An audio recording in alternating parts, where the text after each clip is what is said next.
Olá, meu nome é Karina Moura, eu sou advogada. Atualmente eu presto apoio jurídico à Agência Pernambucana de Vigilância Sanitária, a Pevisa.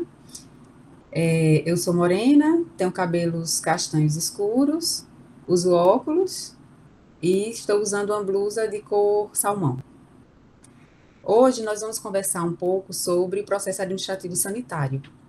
Mas antes de conversarmos com detalhes sobre o processo sanitário, é interessante fazermos lembretes de alguns conceitos importantes que fazem parte do nosso dia a dia, mas sempre são bons de serem lembrados. E aí, para iniciar, eu trago o conceito de vigilância sanitária, que ele é previsto na Lei Federal 8080 de 1990, que é a lei que trata da organização do Sistema Único de Saúde, exatamente porque a vigilância sanitária ela é integrante do Sistema Único de Saúde, e o seu artigo 6º, parágrafo 1º, ele diz que vigilância sanitária é um conjunto de ações capazes de eliminar, diminuir ou prevenir riscos à saúde. Riscos estes que podem vir tanto do meio ambiente, como da produção e circulação de produtos que são ofertados à coletividade, ou até mesmo da prestação de serviços de interesse da saúde. Com isso, nós percebemos que a atuação da vigilância ela é bastante ampla, porque ela passa por várias áreas, desde o controle da circulação de produtos como alimentos, medicamentos, saneantes, cosméticos, também no controle de qualidade dos serviços prestados à população, e dessa forma, para caracterizar todas essas situações trazidas na vigilância sanitária, a gama de atividades realizadas pelos agentes também a gama é variada, né? E aí, dentre as atividades realizadas pelos agentes da vigilância, nós podemos citar as ações de promoção de saúde, que são feitas por meio de ações educativas, campanhas de prevenção e controle de doenças, a atividade de inspeção sanitária, que faz muito parte do dia a dia, né, dos agentes da vigilância, é exatamente quando eles fazem as fiscalizações em loco dos estabelecimentos, a atividade de regulamentação, porque a vigilância sanitária ela é competente tanto para elaborar como para propor normas de regulamentação, e também a atividade de gerenciamento de riscos, né, que é uma atividade extremamente importante, onde a vigilância avalia e controla riscos sanitários em diversos tipos de estabelecimentos, como eu falei, né, que tratam de alimentação, medicamentos, serviços de saúde, etc. E para que os agentes da vigilância sanitária realizem suas atividades, é necessário que eles possuam algumas prerrogativas, que são alguns privilégios que possibilitam os agentes públicos realizarem suas funções. E dentre essas prerrogativas, uma importante é o poder de polícia administrativa. Mas antes de trazer o conceito de polícia administrativa, é interessante nós fazermos essa distinção entre polícia administrativa e polícia judiciária. Apesar de ambas possuírem o nome polícia, elas possuem algumas distinções. A polícia administrativa, ela realiza atividades no sentido de prevenir e reprimir ilícitos administrativos, e ela incide sobre bens, direitos e atividades. Já a polícia judiciária, que é aquela que se volta para a segurança pública, ela vai intervir e vai punir crimes, ou seja, infrações penais, e vai atuar sobre pessoas. E o que vem a ser esse poder de polícia? O conceito de poder de polícia nós podemos ver no Código Tributário Nacional, né, no seu artigo 78, e ele define poder de polícia como uma atividade administrativa que ela é realizada no sentido de limitar e disciplinar direitos ou liberdades dos particulares em prol do interesse público. Ou seja, fazendo uso do poder de polícia, o agente público ele pode regular a prática de atos, dizer como os atos precisam ser realizados, ou podem fazer com que o particular se abstenha de realizar esses atos em casos de pôr em risco o interesse coletivo. E da mesma forma que esse dispositivo traz o conceito de poder de polícia, ele também traz os limites que esse poder pode ser realizado. Ele diz que o poder de polícia, para ser considerado regular, é necessário que ele seja realizado pela autoridade competente nos limites da lei. Esses limites da lei são exatamente para evitar o desvio de poder ou desvio de finalidade. E aí nós nos aproximamos mais do conceito de processo. Mas antes, é também interessante a gente observar essa imagem para perceber que existem diferentes tipos de processos. Existem processos judiciais e existem processos administrativos. Os processos judiciais, como o próprio nome nos diz, eles são de competência do Poder Judiciário. E os processos administrativos, eles acontecem no âmbito da administração pública. Processo administrativo, ele é um gênero, né, do qual o processo administrativo sanitário é uma espécie. O processo, todo ele, seja ele judicial ou administrativo, ele precisa acontecer em harmonia com a lei, né, em conformidade com a lei, exatamente para ele ser caracterizado como um devido processo legal.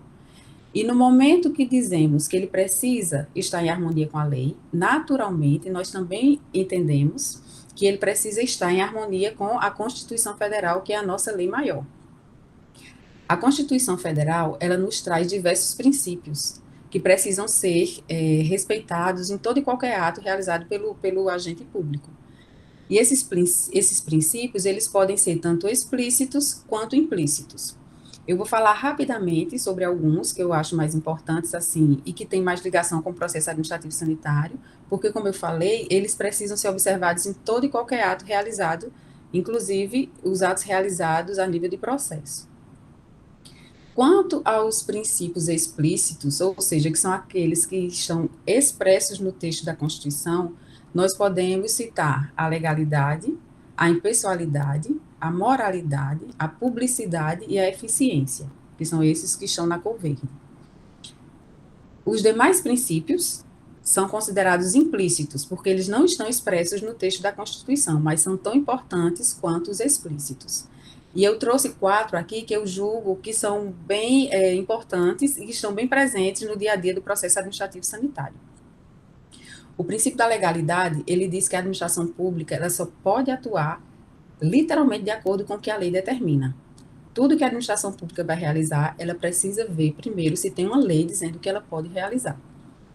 O princípio da impessoalidade diz que o agente público ele deve atuar de modo a tratar todos os administrados equivalente, né? Sem discriminações, sem preferências e sem distinções, né? Ele ser impessoal. O princípio da moralidade, ele diz que mais do que respeitar a lei, é necessário que o agente público ele observe outros princípios e outros valores tão importantes como a lei, como, por exemplo, a honestidade, a probidade e a boa-fé. E o princípio da publicidade, que é outro princípio expresso, ele nos diz que a administração pública, ela precisa tornar público todo e qualquer ato que é realizado.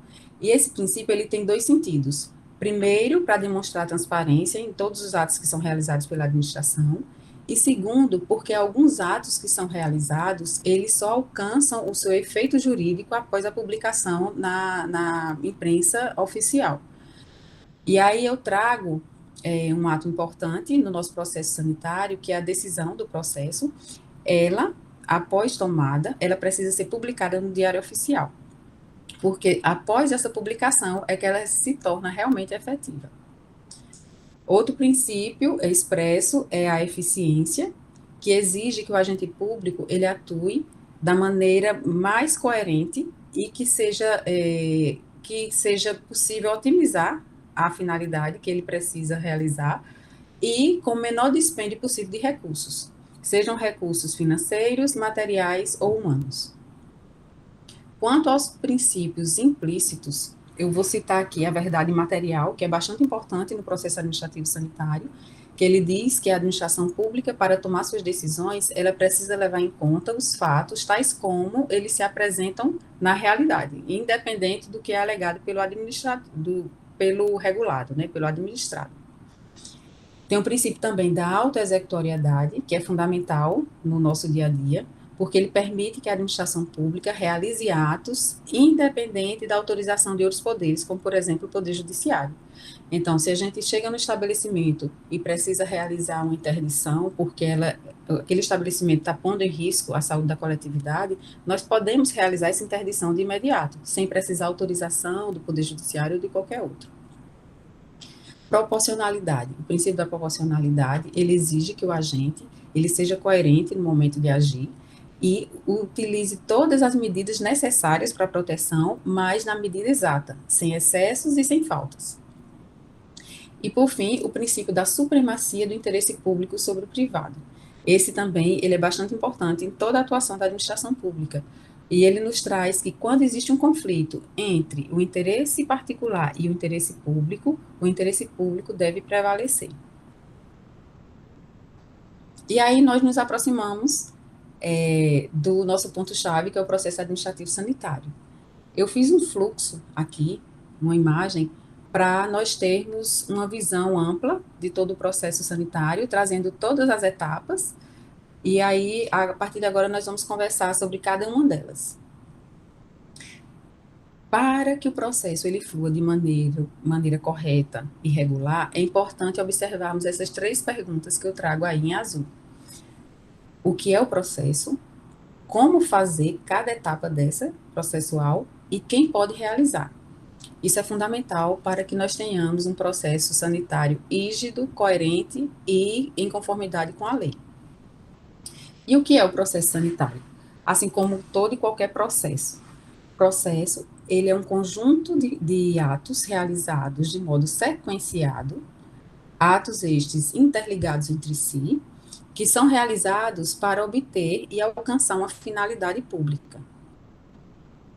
Aqui no processo sanitário, por exemplo, todos os atos que são praticados dentro do processo, eles possuem a finalidade de verificar se existe ou não uma infração sanitária sendo cometida. Então, a finalidade final do processo sanitário é essa. E aí, todos esses atos serão realizados nesse sentido.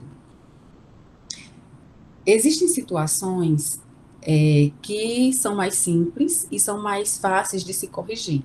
Você chega num estabelecimento, verifica a existência de irregularidades, mas irregularidades mais simples, mais leves, e às vezes você não tem a necessidade de instaurar um processo administrativo. Você pode simplesmente notificar o estabelecimento e, havendo a correção dessas irregularidades dentro do prazo proposto, não há necessidade de instaurar um processo sanitário.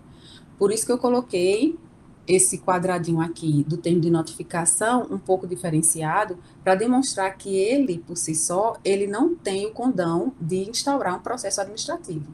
No momento que você notifica um estabelecimento e esse estabelecimento se corrige dentro do prazo determinado pelo agente, não há necessidade de instauração de processo sanitário. Mas existem situações que são mais complexas, ou porque são mais graves e não tem como o agente simplesmente notificar o estabelecimento, ou porque o estabelecimento já foi notificado, mas manteve-se inerte e, consequentemente, não cumpriu o que deveria cumprir dentro do prazo determinado. E aí, nessas situações, é necessário que a administração pública ela adote uma postura um pouco mais rígida, havendo a necessidade, muitas vezes, de autuar o estabelecimento. E no momento que ela autua o estabelecimento, aí sim nasce o processo administrativo sanitário. Porque o auto de infração é o documento que inicia o processo sanitário. Antes do auto não existe processo.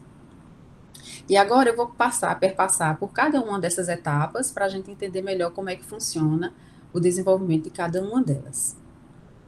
Antes, eu vou fazer só um parêntese em relação às medidas cautelares, né, que são medidas que podem ser tomadas, como o próprio nome diz, né, temporárias, e de acordo com cada caso concreto. Existem situações que é necessário apreender produtos, ou para fazer um exame laboratorial, ou porque realmente você verifica que aquele produto ele está inadequado e você vai confirmar de alguma forma. Havendo a apreensão, somente a apreensão também não gera processo administrativo sanitário. Nas situações mais graves, que exigem a interdição ou de produtos ou do estabelecimento, a legislação entende que são situações mais graves, realmente, que põem mais em risco a população. E aí ela traz previsto que quando existe a interdição do estabelecimento ou de produtos, é necessário, sim, autuar o estabelecimento e, consequentemente, instaurar um processo administrativo sanitário. Então, vamos falar de modo mais detalhado sobre o auto de infração, que é um documento bastante importante no processo administrativo sanitário, porque ele é o documento inaugural do processo, é o documento que dá início ao processo administrativo sanitário, e não só é inaugural, como também vincula todos os demais procedimentos que serão realizados no processo. Dessa forma, é fundamental o auto de infração ser feito da maneira mais precisa e mais detalhada possível, trazendo todos os fatos e todos os elementos que caracterizam aqueles fatos como infração. O auto de infração, ele traz a característica da presunção da legitimidade. O que é que isso quer dizer? Todos os fatos que são trazidos ali naquele documento são tomados como verdadeiros até que se prove o contrário. Então, existe essa necessidade, né, de ponderação da situação, da verificação real dos fatos, para que esses fatos sejam trazidos de modo coerente e de modo detalhado no auto de infração. Lembrando que é fundamental que esse auto esteja correto, porque ele vai vincular todo o restante do processo. Aqui eu coloco a imagem de um auto de infração só para a gente reforçar isso que eu falei. No primeiro momento, vai ser feito a identificação do estabelecimento, trazendo todos os dados, né, que caracterizem que os dados da empresa. Depois vai ser feita a descrição da infração, trazendo todos os fatos observados durante a inspeção. Depois, os dispositivos legais ou regulamentares transgredidos, que é exatamente o que vai comprovar que aqueles fatos são infrações sanitárias. Nesse tópico, eu sempre ressalto a importância de, por respeito ao princípio da legalidade, sempre fazermos menção a uma lei. Lógico que nós trabalhamos no nosso dia a dia com várias normas regulamentares, né? Resoluções, portarias, instruções normativas, que são fundamentais para o nosso dia a dia. Só que para nós chegarmos a colocar uma instrução normativa, trazer a citação dela como dispositivo regulamentar transgredido, é sempre importante fazer a ligação dessa norma regulamentar com uma lei. Se o dispositivo legal ele já tiver expressamente a infração que foi cometida, você vai fazer menção ao dispositivo específico da lei. Mas se ele não trouxer, e essa infração tiver caracterizada somente numa resolução, numa portaria, antes de citar a resolução e a portaria, é importante você citar o artigo 10º, inciso 29 da Lei 6437, que diz que transgredir normas regulamentares configura infração sanitária. Então, no momento que você traz esse artigo da Lei 6437, o artigo 10º, inciso 29, você pode combinar com qualquer outra norma regulamentar, né, que traz aquele fato como infração. Depois você vai colocar os preceitos que autorizam a penalidade, geralmente são os mesmos, né, da 6437, as penalidades a que estão sujeitas o infrator, e, por fim, você vai assinar como agente, né, da vigilância, e vai pedir a assinatura do responsável legal da empresa, exatamente para dar ciência de que ele vai responder um processo sanitário.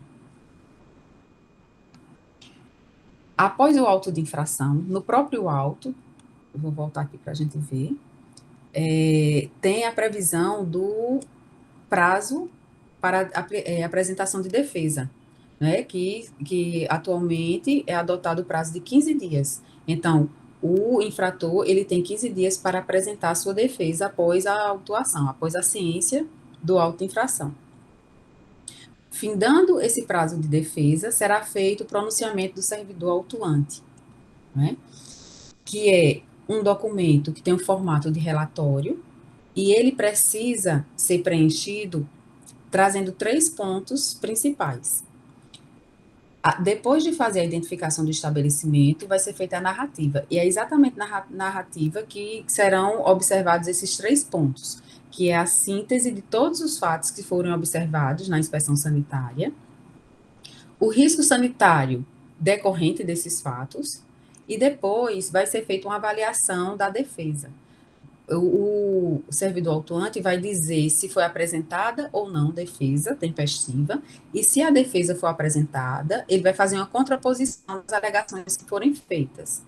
Ou seja, ele pode falar no sentido de o autuado disse que tinha determinado documento, no entanto, foi observado no momento da inspeção que esse documento não foi apresentado. Então, fazer esse contraponto do que foi alegado pelo infrator e do que realmente foi observado no momento da inspeção. E esse documento, ele é uma peça informativa e opinativa, como todos os outros pareceres presentes no decorrer do processo. É informativa por quê? Porque traz as informações importantes que vão subsidiar na decisão do processo, e a opinativa porque não vincula a decisão da autoridade julgadora. E aí passamos para o parecer prévio. O parecer prévio, ele é realizado pela chefia imediata do servidor autuante, e ele já é um documento mais técnico, né, trazendo uma linguagem mais técnica. E o que é que ele deve conter? Ele vai conter uma síntese das infrações constantes no auto de infração, depois vai ser feita uma classificação da gravidade dessa infração, levando em conta a presença ou não de situações atenuantes ou agravantes, e depois vai ser feita uma conclusão, o servidor ele vai fazer uma conclusão de tudo aquilo que ele trouxe e vai sugerir uma penalidade. Essa peça, da mesma forma do pronunciamento do servidor autuante, também é uma peça informativa e opinativa. Por fim, vai ser feito um parecer conclusivo, que é o parecer do setor jurídico, que vai trazer um histórico de todos os fatos existentes no processo. Após a narrativa desses fatos, vai ser feito um exame da defesa que foi apresentada, trazendo seus principais pontos alegados. Vai analisar o processo do ponto de vista formal e do ponto de vista material, ou seja, do ponto de vista formal, vai ser verificado se todos os passos, todos os atos realizados no processo foram feitos de acordo com o que a lei determina, no formato que a lei exige. E, ao final, vai verificar se tudo aquilo vai caracterizar ou não a existência da infração que foi levantada no auto. Toda essa estrutura do parecer conclusivo, sempre com a fundamentação legal, trazendo todo o respaldo necessário para o ato decisório. Mas, da mesma forma, ele é uma peça informativa e opinativa. E aí chega o momento da decisão. A decisão ela é tomada pela autoridade julgadora. Atualmente, na Apevisa, é a nossa diretora, né, Carla Baeta. E aí, para tomar a decisão do processo, ela vai avaliar todos os documentos que foram preparados até o momento. Vai verificar o que foi trazido no auto de infração, na defesa do infrator, vai apreciar todas as provas, vai verificar o que foi trazido no pronunciamento do servidor autuante, no parecer prévio e no parecer conclusivo do jurídico. Ao final, para decidir qual é a pena mais adequada, vai verificar também as circunstâncias atenuantes e agravantes presentes, vai ver qual é a gravidade do fato diante do risco sanitário que ele traz para a população e vai verificar se existem antecedentes ou não do infrator.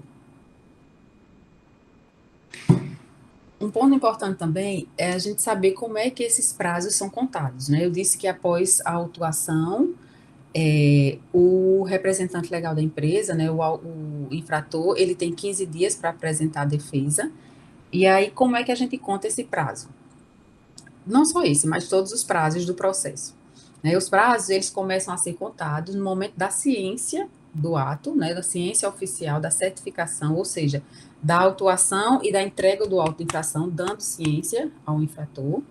E aí começa a contar do primeiro dia útil subsequente.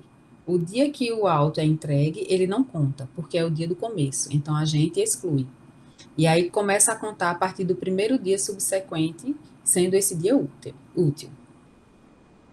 E uma alteração que aconteceu na Lei 11.781, que é a lei que regula o processo administrativo a nível estadual, é que os dias hoje, os prazos em dias, eles são contados somente os dias úteis, não mais os dias corridos.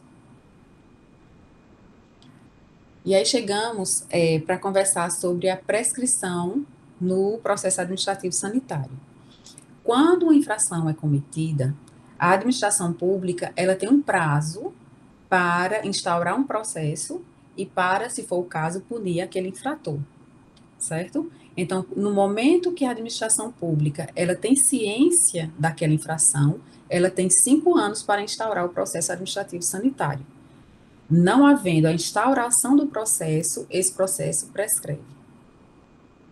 Agora, também existe a prescrição intercorrente, que é a seguinte: após instaurado o processo, ou seja, após a lavratura do auto de infração, esse processo ele tem que caminhar, tem que tramitar, e não pode ficar paralisado por mais de 3 anos, porque havendo essa paralisação por mais de 3 anos, ele também prescreve.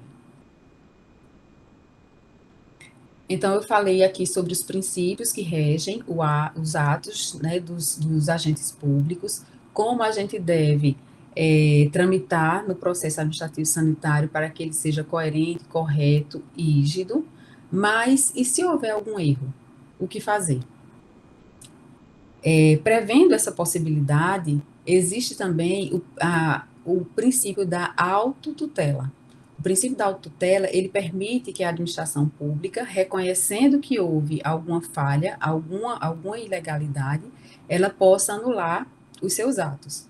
Então, diante de um processo em que há uma ilegalidade, no sentido de um auto de infração que traz um vício, que não está coerente, ou então que não deu direito do regulado de se defender corretamente, né, com base no princípio da autodefesa e da ampla defesa do contraditório.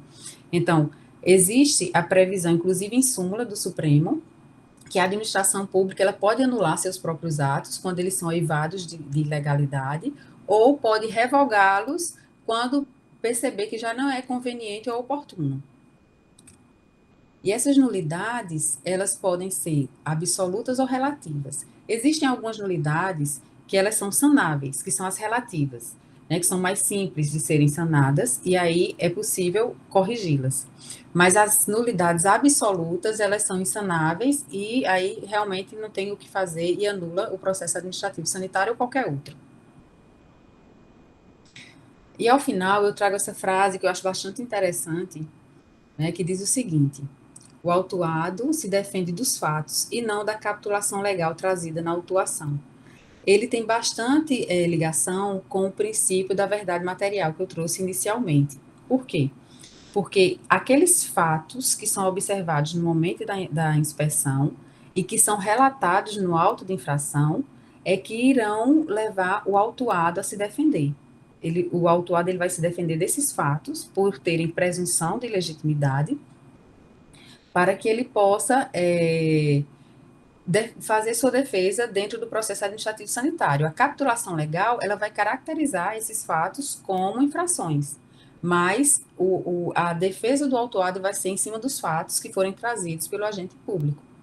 E aí isso reforça, mais uma vez, também a nossa responsabilidade no momento de atuar e, sobretudo, no momento de instaurar um processo administrativo sanitário, né? De sermos corretos, justos, coerentes e proporcionais para aplicar as medidas da maneira e na proporção que o caso concreto ele exija.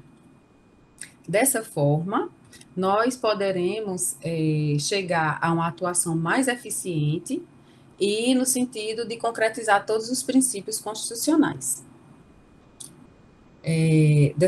Assim eu encerro aqui a nossa participação. Espero que eu tenha contribuído, né, para ampliar o conhecimento de vocês sobre o processo administrativo sanitário, e obrigada pela oportunidade.